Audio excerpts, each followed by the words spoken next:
देखो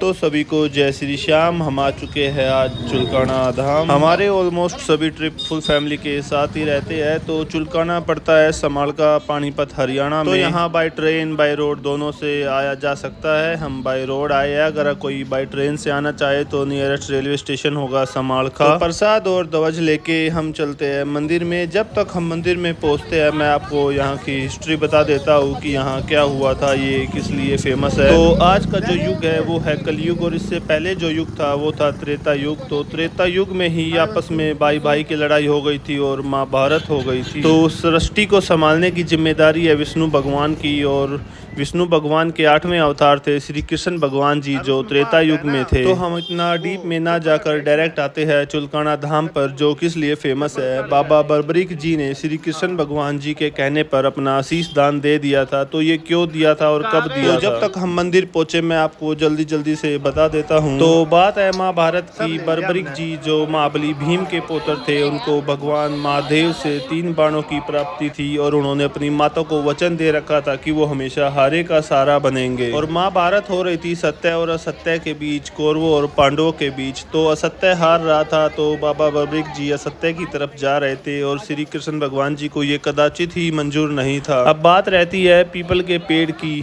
तो भगवान श्री कृष्ण जी बाबा बर्बरीक की परीक्षा ले रहे थे कि क्या तुम एक तीर से ये सारे पत्ते छेद सकते हो। तो बाबा बर्बरीक जी ने भी कर दिखाया और सारे पत्ते एक ही बाण से छेद दिए। तो श्री कृष्ण भगवान जी ने बाबा बर्बरीक में ये शक्तियाँ देखकर उनसे उनका आशीष दान मांग लिया, ताकि सत्य की जीत हो, असत्य की जीत ना हो। और फिर श्री कृष्ण भगवान जी ने बाबा बर्बरीक जी को नाम दिया, तुम कलयुग में श्याम नाम से पूजे जाओगे, हर घर में पूजे जाओगे। जो भी तुम्हारे दरबार आएगा वो खाली हाथ नहीं जाएगा। विधाता ने विधि में जो लिख दिया उसे तो कोई बदल नहीं सकता। हाँ, मगर अगर तुम्हें मंजूर हो तो तुम बदल सकते हो। तो ये सब वरदान पाके आज श्याम बाबा जी के नाम से पूजे जाने वाले बाबा बर्बरीक ही है। तो फाइनली जहाँ तक मुझे पता है यहाँ की मेन हिस्ट्री यही है। एंड हम आ चुके हैं मेन गेट पे। सबने टीका लगवा लिया है एंड चलते हैं अब मंदिर के अंदर। मंदिर के अंदर जाते ही सबसे पहला काम होता है जूते चप्पल उतारना। तो हमने अपने जूते चप्पल उतार के यहाँ रख दिए थे एंड अपने हैंड वॉश करके हम चलते हैं अंदर की तरफ। प्रसाद ध्वज और जोत हम यहीं से खरीद के लाए। आप चाहो तो घर से चूरमा बना के ला सकते हैं। यही है वो पीपल का पेड़ सामने जो बाबा बर्बरीक जी ने अपने एक बाण से छेद दिया था।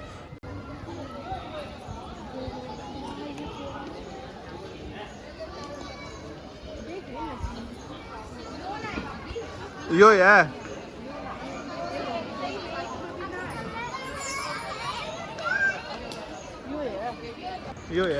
तो हम आ चुके हैं मेन गेट पे। ओम श्री श्याम देवाय नमो।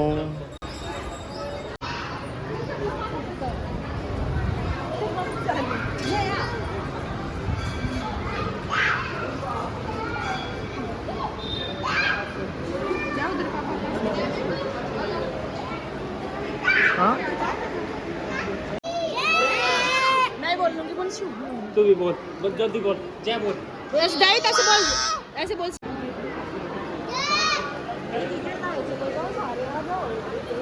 वो चल ले यहाँ ओके। पीछे लाइन में क्यों छोड़ो? दोनों जनी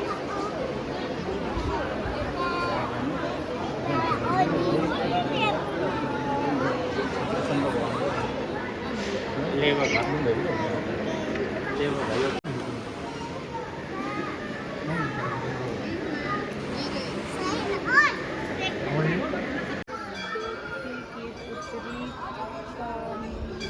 एक तो मेरी हिंदी इतनी कमजोर।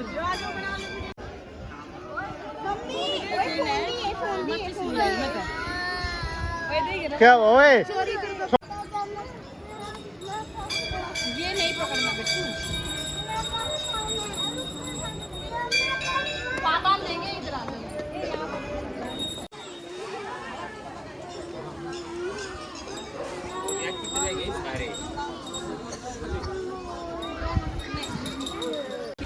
तो फाइनली हमारे दर्शन हो चुके हैं मंदिर के अंदर। श्याम बाबा श्री कृष्ण राधा जी भी थे एंड बाहर ये पीपल का पेड़ यहाँ पे कलावा बांधते हैं एंड बाहर जोत लगती है साइड में। तो फाइनली हमारी फुल फैमिली के दर्शन हो गए हैं। अभी शाम हो गई है, हम चलते हैं घर की तरफ। ब्लॉग अच्छा लगा तो लाइक करें। मिलते हैं फिर अगले ब्लॉग में।